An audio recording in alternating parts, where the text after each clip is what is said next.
இனிமே கண்ணை மூடிட்டு கடலை எண்ணெய் வாங்கலாம்.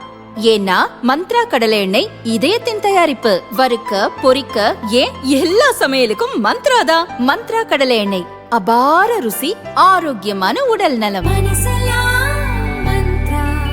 ஈரான் மீது அமெரிக்கா, இஸ்ரேல் இணைந்து வான்வழி தாக்குதல் நடத்தியது. இதற்கு பதிலடியாக அமெரிக்காவின் நட்பு நாடுகள் மீது ஈரான் ஏவுகணை தாக்குதல் நடத்தியதால் பதற்றமான சூழல் நிலவுகிறது. பாதுகாப்பு அச்சுறுத்தல் நீடிப்பதால் இஸ்ரேல், சவுதி உள்ளிட்ட 14 நாடுகளில் வசிக்கும் அமெரிக்கர்களுக்கு அமெரிக்க அரசு முக்கிய அறிவுறுத்தல்களை வழங்கியுள்ளது.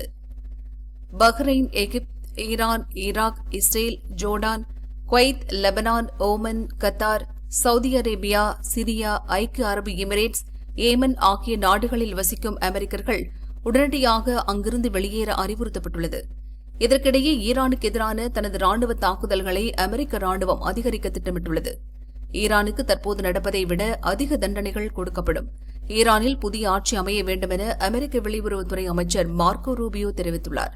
ஒரு வருடம் கழித்து அந்த நாட்டை யார் ஆட்சி செய்தாலும் அவர்களிடம் இந்த பாலிஸ்டிக் ஏவுகணைகள், ட்ரோன்கள் இருக்காது என அவர் கூறினார். இதேபோல ஈரானின் ஏவுகணை திறன்கள் மற்றும் அணுசக்தி திட்டங்களை உழைக்கும் வரை ஈரானுக்கு எதிரான ராணுவ நடவடிக்கை தொடரும் என அமெரிக்க அதிபர் டிரம்ப் தெரிவித்துள்ளார்.